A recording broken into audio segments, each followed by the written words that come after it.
It's over! The Blazers come from 23 down in one quarter to defeat the Mavericks and even the best of 7 series at 2 apiece. You've just seen history. Bonjour, bonsoir à tous et bienvenue dans ce tout nouvel épisode de The Natural Podcast. Aujourd'hui, je crois que ça fait plus d'un an, non, peut-être 10 mois que je n'ai pas sorti de podcast sur cette chaîne. Tout simplement, voilà, la vie continue, il y a d'autres priorités. J'ai suivi le basket assez assidûment cette année, même si j'ai pu regarder que très peu en direct les matchs. Et comme le nom de ce podcast l'indique, je vais vous parler un petit peu de la mock draft de cette année, parce que comme vous le savez, si vous êtes assez assidu, en tout cas plus que moi, c'est ma période préférée de l'année, tout ce qui est prospect, draft, prévoir un petit peu les changements de l'intersaison, voir ce qui peut être fait. Aujourd'hui, on a le gagnant de la NBA qui a gagné le match 7, sans doute l'une des plus belles finales de ces dernières années, un perdant magnifique, un gagnant qui l'est tout autant, Shai Gilgeous-Alexander qui sort d'une saison admirable, et tous ces éléments combinés m'ont donné tout simplement envie de lancer mon micro et de faire tout simplement un podcast des 14 premiers choix de la draft, donc voir un petit peu ce qui peut être fait en prévoyant bien sûr de potentiels transferts. On en a déjà eu évidemment avec Orlando et Memphis, on en a eu d'autres qui devraient tomber le soir de la draft, et moi j'ai décidé d'en prévoir quelques-uns. Je me suis retenu, et je me spoil un peu en le disant, de mettre Portland dans des trades qui nous voyaient gagnants. Vous connaissez mon amour pour cette franchise. Ça a été assez dur parce que je pense qu'il y a des choses à faire lors de cette draft pour cette équipe de Portland. Mais bon, on va dire que j'ai essayé d'être assez immobiliste parce que tout simplement les Blazers le sont depuis des années. Donc autant ne pas vendre la peau de l'ours avant de l'avoir tué. Et tout simplement, merci d'être encore là, même si ça fait 1 an que je n'ai rien sorti. Et tout simplement, on va y aller. On va commencer par le premier choix de cette draft. Allons-y. Alors, la partie facile commence ici et va être de plus en plus critique. Je pense que là, on peut tous parier sur le premier pick de cette draft. Tout simplement, Dallas va drafter Cooper Flagg. Et bien, avec cette année très particulière qu'a passé Dallas, avec ce transfert qui est peut-être le plus incroyable de l'histoire et un des plus gros échecs pour la ville de Dallas de son histoire aussi, le fait d'avoir Cooper Flagg en premier pick est un don du ciel, vous l'appelez comme vous voulez. Certains diront aussi que c'est des manigances que la Ligue aurait fait ou non. Moi, je ne sais pas, je ne placerai pas là-dessus, mais tout ce que je sais, c'est que Dallas devrait drafter Cooper Flagg. Il n'y a pas de doute là-dessus. S'il devait en drafter un autre, ce serait un échec cuisant, autant délocaliser cette franchise. Mais s'il décide de transférer ce pick, je pense que si on revient dans quelques années, à part peut-être pour un joueur comme Giannis, mais il n'y a aucune tractation en ce moment entre ces deux franchises, à part pour Giannis, je pense que il n'y a aucune raison légitime de drafter Cooper Flagg. Maintenant, parlons du fit. Eh bien, ce fit n'est pas excellent, tout simplement parce que, effectivement, jouer à côté d'un joueur comme Anthony Davis pour un rookie, même s'il sera excellent potentiellement rookie de l'année, potentiellement déjà un joueur à 20 points de moyenne ou même à 16 points de moyenne. Donc jouer à côté de joueurs comme Anthony Davis, ça pourrait être un vrai step de passer pour lui dès ses premières saisons. Ça pourrait être un front de courte dominant dès sa première saison. Mais à côté de ça, on remarque que cette équipe est infiniment mal construite. Kyrie Irving est blessé, évidemment. Le backcourt est vidé. Nous avons un joueur qui est poste 4 sur le poste de PJ Washington, sur le poste aussi potentiellement avec Anthony Davis qui est décalé de Daniel Gafford, de Lively. On a énormément de joueurs de grands talents qui sont sur ces postes front courte, avec un Anthony Davis qui se blesse effectivement sur ces dernières saisons un petit peu moins, mais qui est encore très sujet aux blessures. On ne sait pas jusqu'à quand il restera un All-Star. Tout ce que je sais, c'est que ce front court qui a été en finale NBA avec Luka Doncic, c'est-à-dire Gafford et PJ Washington, seront soit sur le banc, c'est quand même assez dommage pour des joueurs d'une qualité comme ça, soit tradable. Donc oui, cette équipe devra faire des choix, devra peut-être remplacer une part de son front de courte pour aller chercher peut-être un meneur ou un arrière de talent. Donc effectivement, Dallas sera une franchise en double timeline assez particulière, ce que j'apprécie pas, ce que j'appréciais déjà pas avec Golden State. une timeline assez particulière, mais une équipe qui pourra jouer les hauts de la conférence Ouest assez facilement si 2-3 choix plutôt logiques sont faits.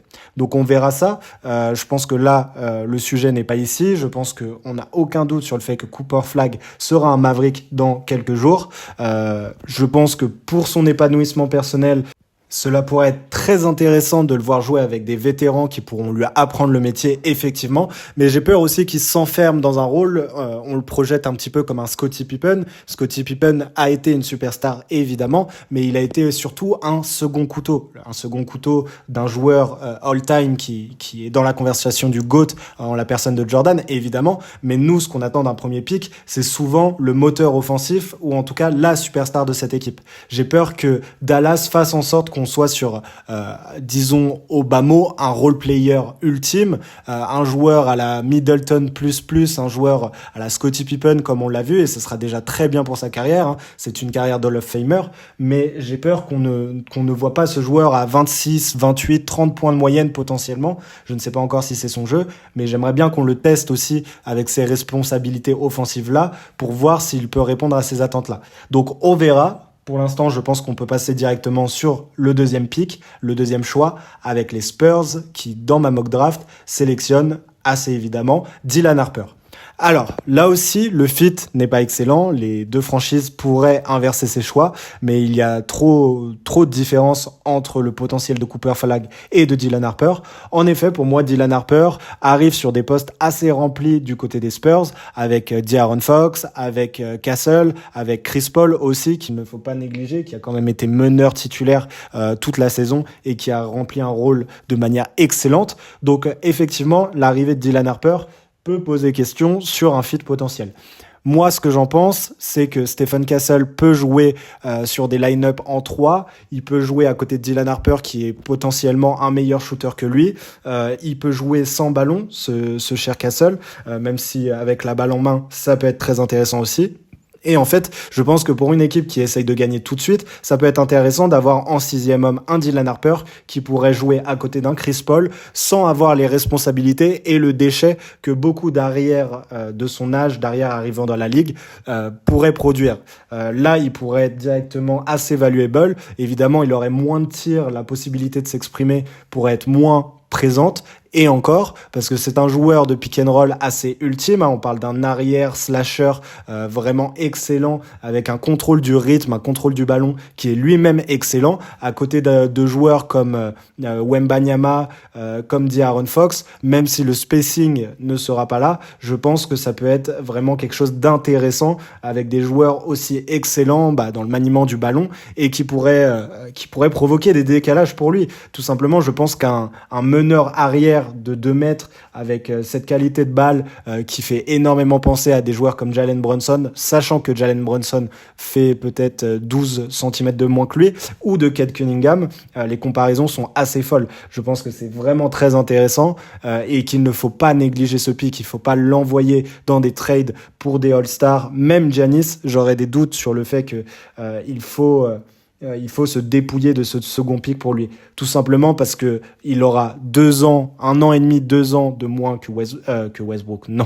Wembanyama. Et en plus de ça, il est sur le poste, tout simplement 1-5, la ligne, on va dire, la plus importante dans le basket moderne et dans le basket historique aussi. Et avoir un Dylan Harper, si on le projette comme un Cade Cunningham, ou en tout cas un joueur à 20 points, excellent, élite en pénétration, mais aussi en pick and roll, je pense qu'à côté d'un Wembanyama qui stretch, qui aime avoir la balle en main, mais qui pose des écrans excellents aussi, je pense tout simplement que c'est le meilleur fit pour les prochaines années, si on lui laisse le temps de s'épanouir, et si on ne fait pas l'erreur de vouloir aller trop vite avec lui, ou tout simplement l'erreur de vouloir le mettre dans un rôle prédéfini. Donc voilà, les Spurs, dans ma mock draft Dylan Harper, bien évidemment.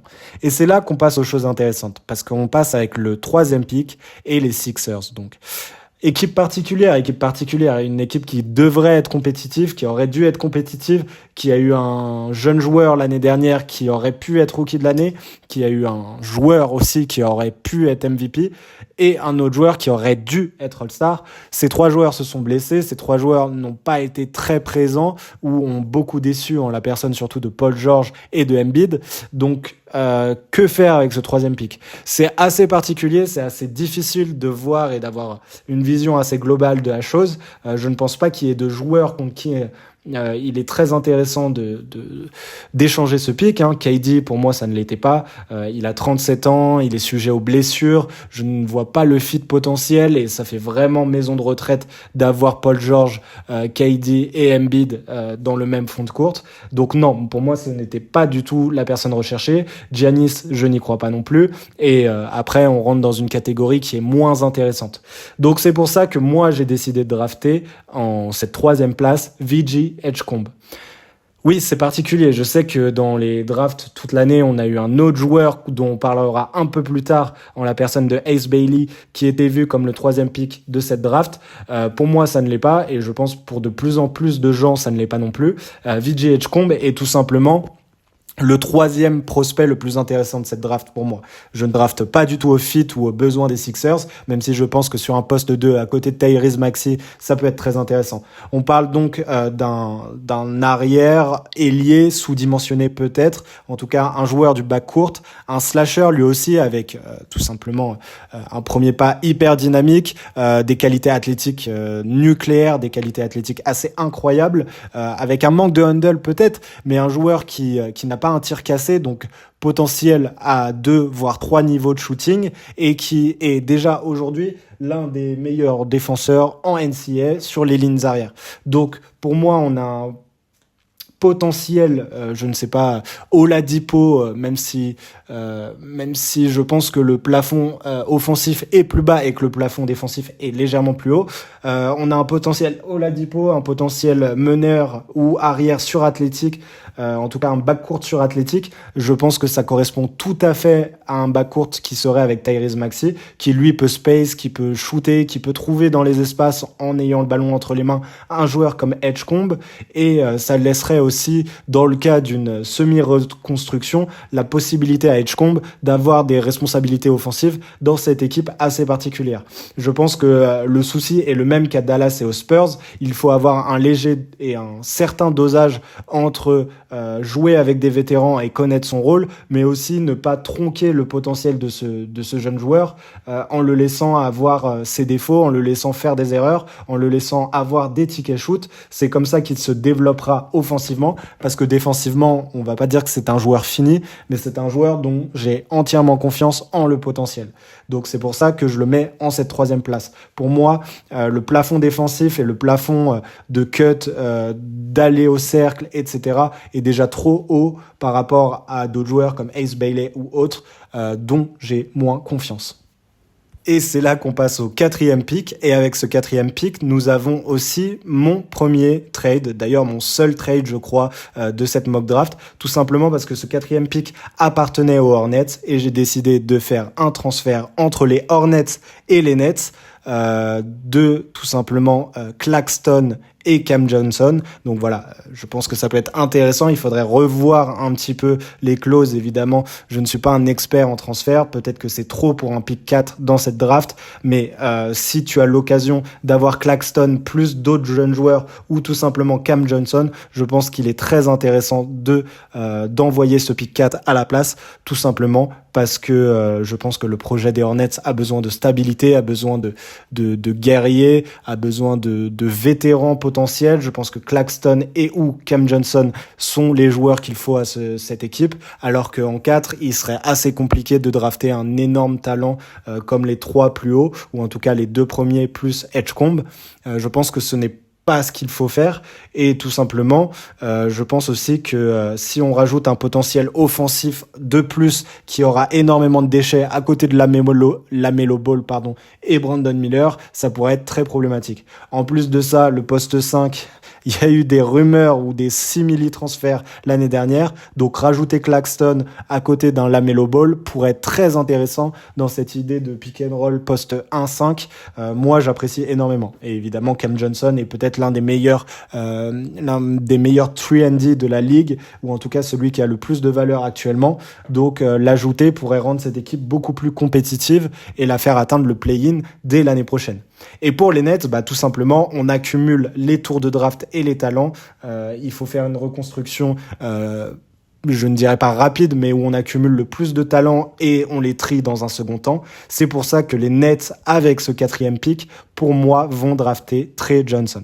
Trey Johnson, c'est un arrière, assez grand pour un poste d'arrière, presque 2 mètres aussi, qui est un shooter excellent en sortie de dribble, qui est un manieur de ballon excellent aussi. On a quelques doutes évidemment sur sa capacité à défendre en NBA, mais aussi sur sa capacité à aller jusqu'au cercle, donc à être un joueur capable de scorer aux 3 niveaux, mais sur son shoot, sur sa capacité à dribbler, sur sa capacité aussi à prendre les bonnes décisions en attaque, il est tout simplement déjà élite. Il pourrait être peut-être pas le meilleur joueur de cette draft, certainement pas d'ailleurs, mais il pourrait être vraiment dans la conversation sur la première année pour le rookie de l'année, et ça ne m'étonnerait vraiment pas. Je pense que le faire arriver dans une équipe comme les Nets, qui n'ont tout simplement aucune base, même si on aurait un Cam Thomas sur son poste, je pense que ça pourrait être très intéressant pour son développement, pour un plafond potentiellement de star offensive, peut-être, ou de 2e option offensive. Ça pourrait être vraiment très intéressant, même si j'ai des doutes sur son profil, que ce soit défensivement ou sur son profil physique pour atteindre le cercle, ou même pour affronter des gabarits NBA. Je pense que les Nets doivent plancher directement sur le plus gros potentiel disponible, et ce potentiel-là est Trey Johnson aujourd'hui. Donc, continuons avec le 5e pick. Le 5e pick sera donc le Jazz. Aucun transfert à l'horizon ici.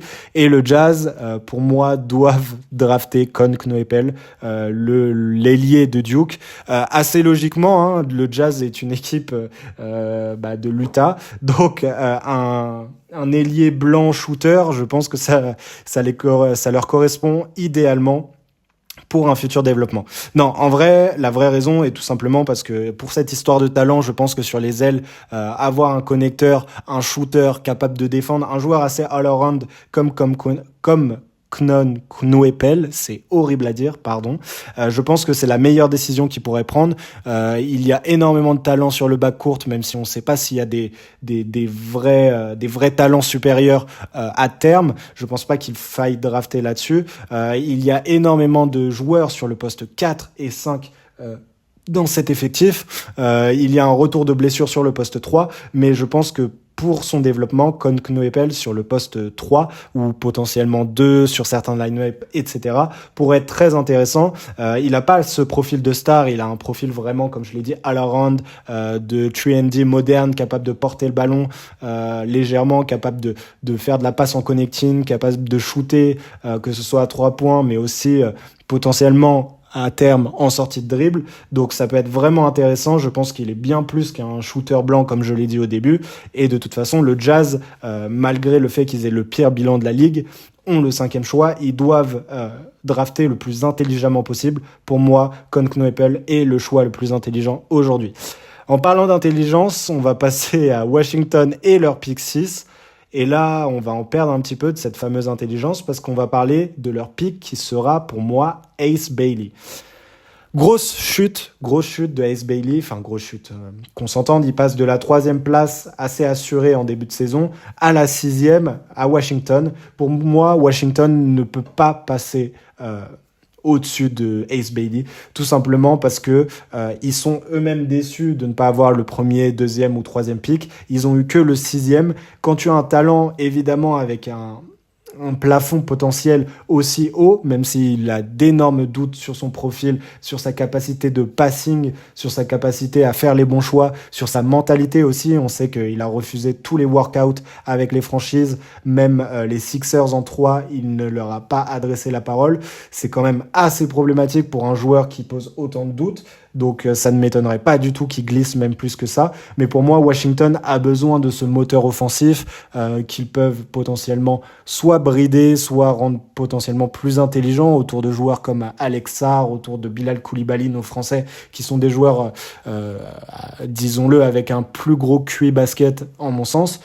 Si on arrive à brider ce joueur dans ses accès de mauvais shoot, sa bêtise ambiante, même si on ne le connaît pas encore beaucoup, je n'ai que très peu confiance en son profil. Si Ace Bailey commence à réfléchir un petit peu, à choisir des bons spots de shoot, qu'il arrive à se développer et qui s'avère être un profil intelligent, capable de mûrir très rapidement au sein de Washington, je pense qu'on a un moteur offensif assez fort pour Washington, tout simplement leur moteur offensif, leur seul, parce que tous les autres profils autour sont des connecteurs, des défenseurs, des joueurs de collectif, des futurs soldats en somme, mais il n'y a très peu, voire aucun, si on enlève Alex Sarr, de futurs joueurs offensifs supérieurs.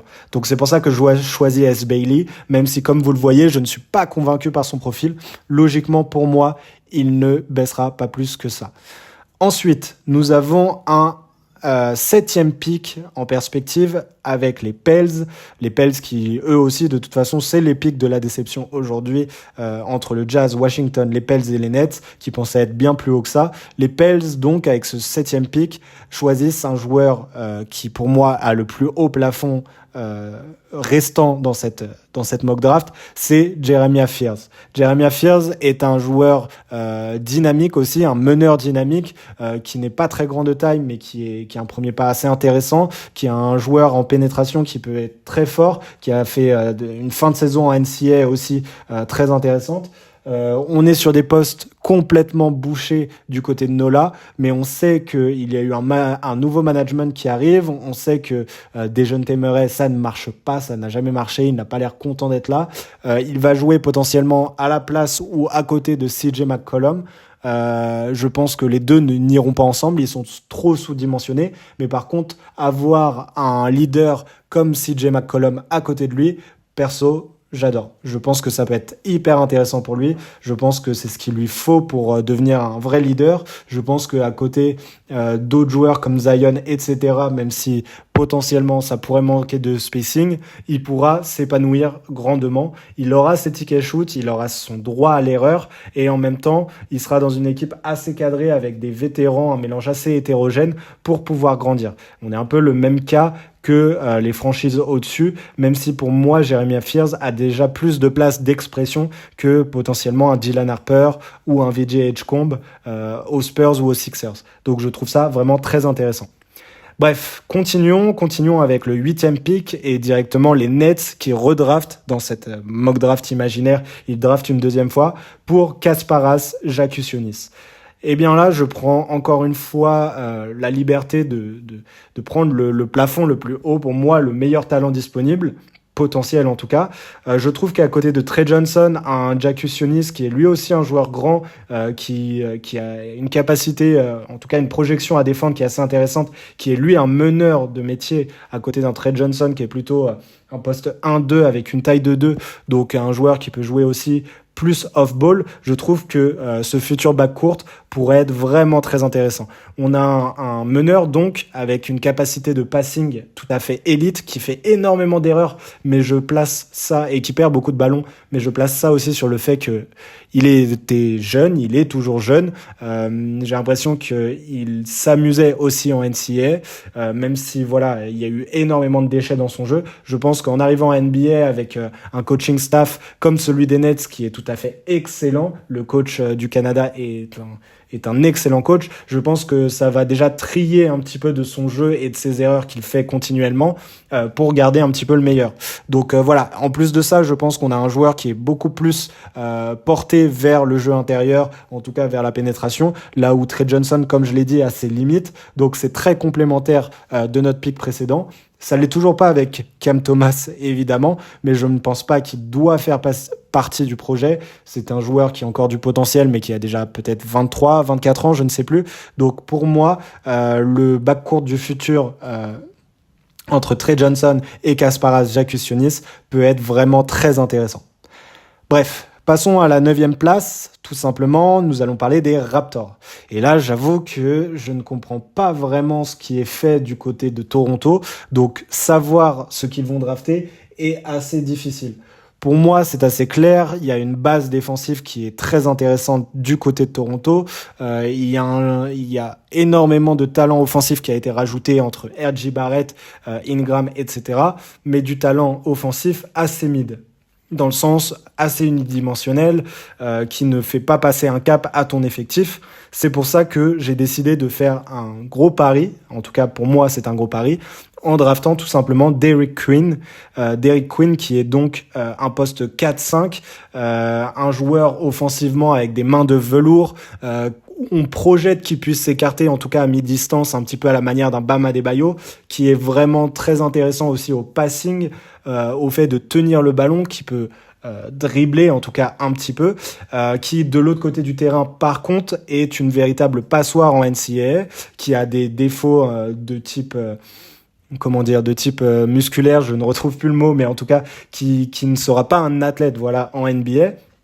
Mais je pense que entouré de Scottie Barnes, entouré de joueurs comme ça, de même Ingram, on sait qu'Ingram est un bon défenseur et il se l'est révélé l'être du côté des Pelicans. Je pense qu'on peut avoir un joueur très intéressant qui pourrait aussi progresser en défense. Je ne sais pas exactement si son poste est le 4 ou le 5. Je ne sais pas si ses facultés offensives sont réplicables à haut niveau en NBA. Mais si c'est le cas, on peut avoir le style, entre guillemets, même si on n'est que 9e, de cette draft. C'est pour ça que je pense que les Raptors, qui ont déjà beaucoup trop d'ailiers, qui ont des joueurs confirmés sur les postes extérieurs, doivent se pencher sur le cas d'Eric Quinn et le drafter. Bref, passons en 10e position. En 10e position, nous avions un changement très récent parce que KD a donc été transféré à Houston et le 10e pick en échange revient aux Suns. Le pick des Suns revient dans leur propre franchise et donc ça a un petit peu changé ma mock, je vous mens pas, parce que je pense que les Suns doivent prendre, et c'est idéal pour eux, je vous promets, je ne l'ai pas fait exprès, je ne suis pas un fan des Suns, mais je pense que les Suns doivent prendre en 10 s'il est encore disponible, et ça m'étonnerait quand même qu'il le soit en 10, mais bon, j'ai décidé de faire ça comme ça. Ils doivent prendre Kaman Maluak. C'est un poste 5 pur, un rim runner de 2 mètres, je crois 17, 18, avec des qualités athlétiques assez folles, avec une capacité de mouvement malgré sa taille qui est assez folle, une projection défensive, on parle des fois de Rudy Gobert, on parle de ce type de défenseur avec des bras immenses, une allonge immense, quelque chose qui pourrait vraiment tout simplement changer la donne, en tout cas en année 2 ou 3 du côté des Suns si ça se révèle être le cas, et qui en attaque évidemment avec un bon meneur ou avec des joueurs assez intelligents peut trouver assez facilement le cercle du fait de sa taille et de ses qualités athlétiques. Donc pour moi, pour jouer à côté de tout simplement Devin Booker, pour jouer à côté de Nunn, pour jouer à côté de Dillon Brooks, je pense pas que notre jeune Jalen Green soit encore dans l'effectif l'année prochaine, mais je pense que la reconstruction express des Suns peut être vraiment accélérée par l'ajout d'un poste 5 comme Kaman Maluak, qui est vraiment tout simplement un différentiel assez énorme défensivement, mais aussi du point de vue athlétique, et on sait que l'année dernière, le point de vue athlétique des Suns était assez catastrophique. Donc pour moi, c'est un no-brainer. S'ils doivent même monter pour aller chercher ce joueur-là, ils doivent le faire tout simplement parce que c'est le type de joueur qu'ils ont besoin pour une reconstruction assez rapide. Bref, continuons et on arrive avec le pick le plus intéressant pour moi. Je vous promets que je l'ai fait assez logiquement en imaginant, en me réservant le droit, sans me réserver le droit évidemment de prendre mon chouchou ou autre. Je pense réellement que nous allons prendre en 11 à Portland Asa Newell. C'est peut-être haut pour lui, je vois qu'il descend au fur et à mesure, mais assez logiquement, j'avais 3 noms en tête, je vous l'ai dit, Asa Newell, Colin Murray-Ball et Noah Sengue. Noah Sengue pourrait être pris à cette place. Colin Murray-Ball, j'ai de sérieux doutes parce que pour moi, c'est une version un petit peu plus statique et moins offensive d'un joueur qu'on a déjà, Deni Avdija.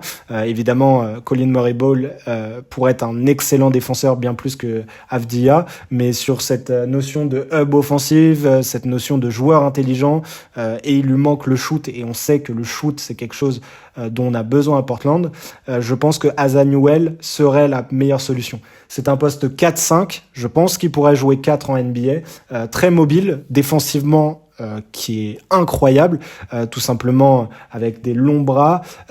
Pour moi, même s'il est qu'à 30% à 3 points cette année, du fait de son shoot, je pense vraiment qu'il pourra s'écarter, spacer un petit peu.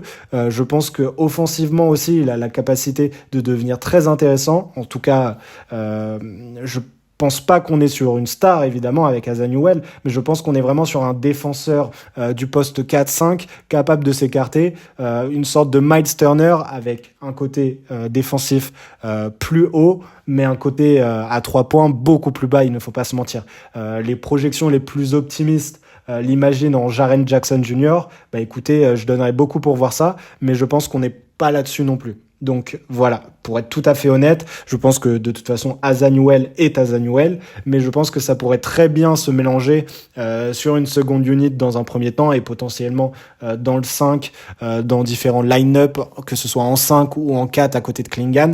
Ça pourrait, et en plus de ça, ça devient la mode en ce moment, faire des tours jumelles assez intéressantes, à la manière aussi un petit peu de ce qui est en train de faire Kelly Ware du côté de Miami. Je pense qu'on peut être sur un petit peu le même genre de prospect, un joueur qui manque pas d'athlétisme, qui est grand, qui est très bon défensivement et qu'on attend de développer en tout cas en spacing, en s'écartant du cercle, et qui pourrait aussi évidemment dunker de manière très régulière. Donc c'est pour ça que Asa Newell pour moi est le choix logique, car même si on parle pas d'un shooter incroyable, je pense que c'est ce que Portland recherche, mais il pourrait l'avoir à la free agency avec d'autres transferts. Je pense qu'Asa Newell est le meilleur mélange entre ce dont tu as besoin et le meilleur potentiel restant. Et donc, en 12, juste derrière, nous avons les Bulls, et c'est là que j'ai décidé de placer un joueur comme Colin Murray-Bowles. Pour moi, les Bulls sont une situation très particulière. Colin Murray-Bowles, si vous ne connaissez pas, c'est un hub offensif capable de passer. Beaucoup de comparaisons qui sont très justes dans le profil, mais très dures à réaliser avec Draymond Green. C'est un joueur qui a des segments incroyables, qui fait 2 mètres, mais qui peut jouer 5. C'est un joueur que j'imagine pouvoir être DPOY ou en tout cas All Defensive Team dans sa carrière, pour vous dire à quel point je crois en lui. Mais je pense que offensivement, ça pourrait être très compliqué.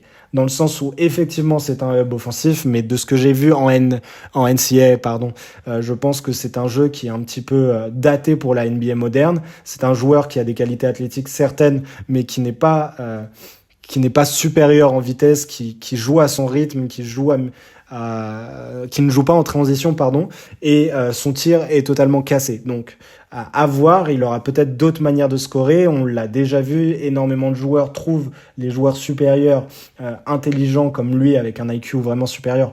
Vous le voyez, c'est mon chouchou, mais je vois quand même des défauts assez rédhibitoires à son profil.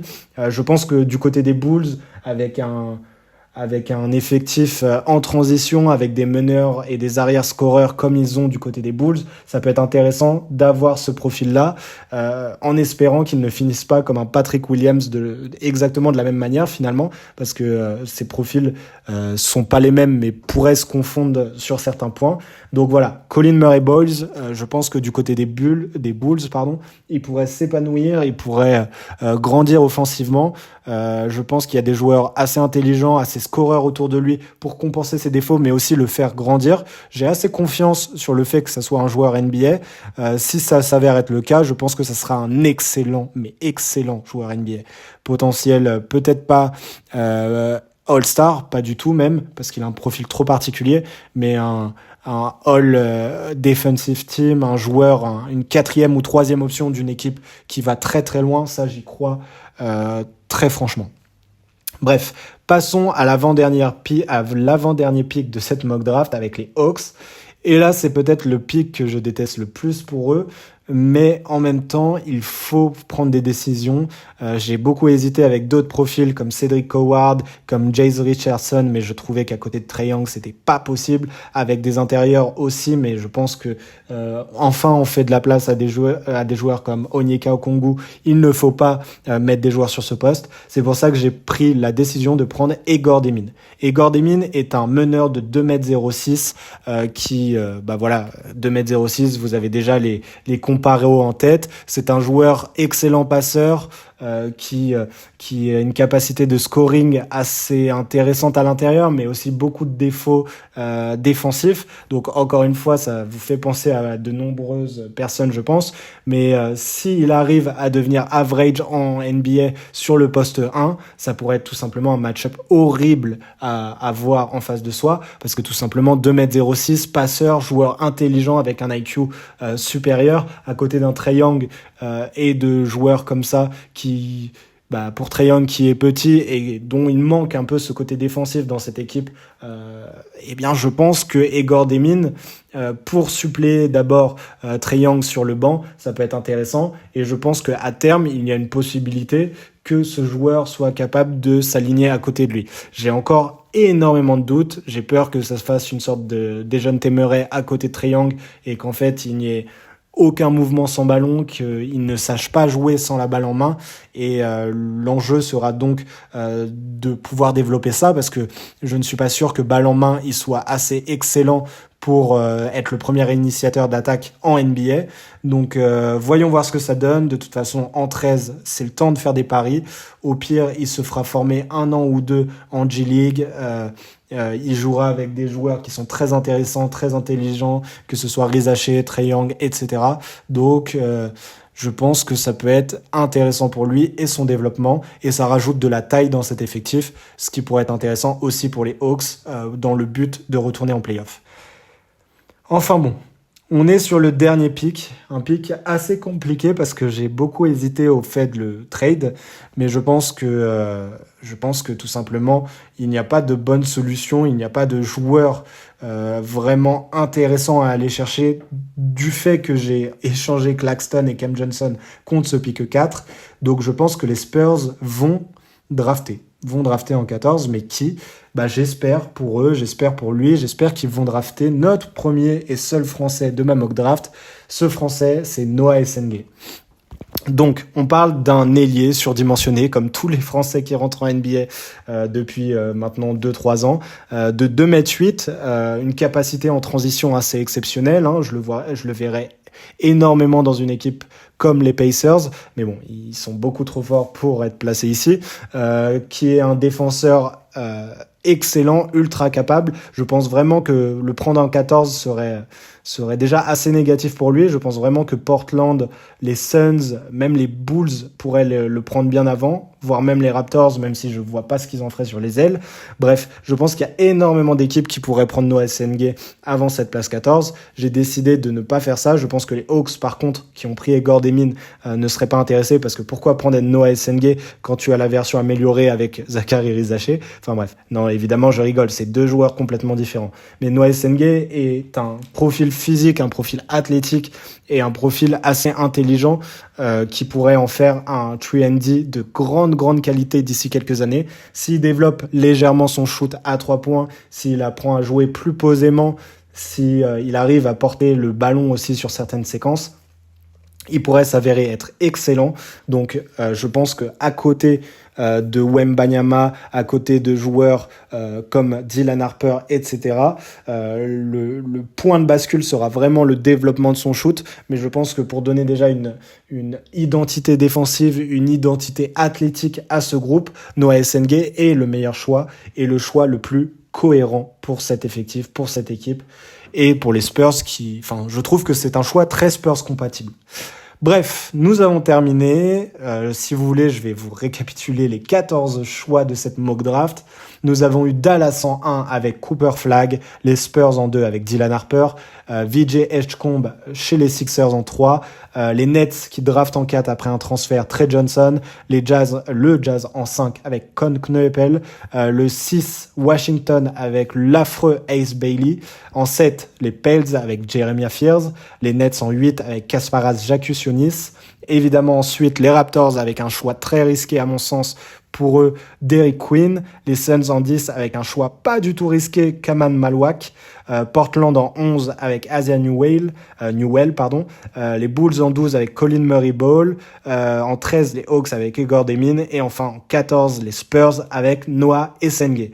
On aurait pu continuer sur le reste, je pense que je ne le ferai pas parce que tout simplement il y a énormément de franchises, je connais moins bien les choix qui vont en dessous. J'espère tout de même qu'on aura l'occasion de voir Nolan Traoré assez haut dans cette draft. Je l'imaginerais vraiment du côté de Washington ou du côté de Miami, donc en 17 ou en 20 je crois. Ça pourrait être des choix assez excellents pour lui. Miami tout simplement parce que coaching staff, ambiance, tout ça, mais bien sûr l'identité de cette franchise. Et il y a un manque énorme sur le poste 1 et Washington pour faire ce triplé français d'une énorme qualité, le futur tout simplement de la France qui pourrait jouer ensemble en NBA. En plus de ça, ils ont un manque potentiel du poste de meneur, même s'ils ont un jeune qui se développe et qui a fait une bonne saison rookie. Je pense qu'il y a de la place pour un Nolan Traoré de s'exprimer et je pense quand même qu'il est un talent assez supérieur de cette draft, même s'il a beaucoup baissé et il pourrait tout simplement nous surprendre en arrivant dans le bon contexte. Bref, nous avons terminé. Ça fait 15 fois que je dis bref. Je pense que c'est le temps de conclure. Je vous dis merci. Merci de m'avoir écouté. Ça fait vraiment longtemps et ça fait vraiment du bien de pouvoir refaire un ou deux podcasts par-ci par-là. J'espère que vous serez encore présents. J'espère que ça vous a plu. N'hésitez pas à me dire ce que vous pensez des choix que j'ai faits. Et puis à la prochaine pour un nouveau podcast. Bonne journée, bonne soirée.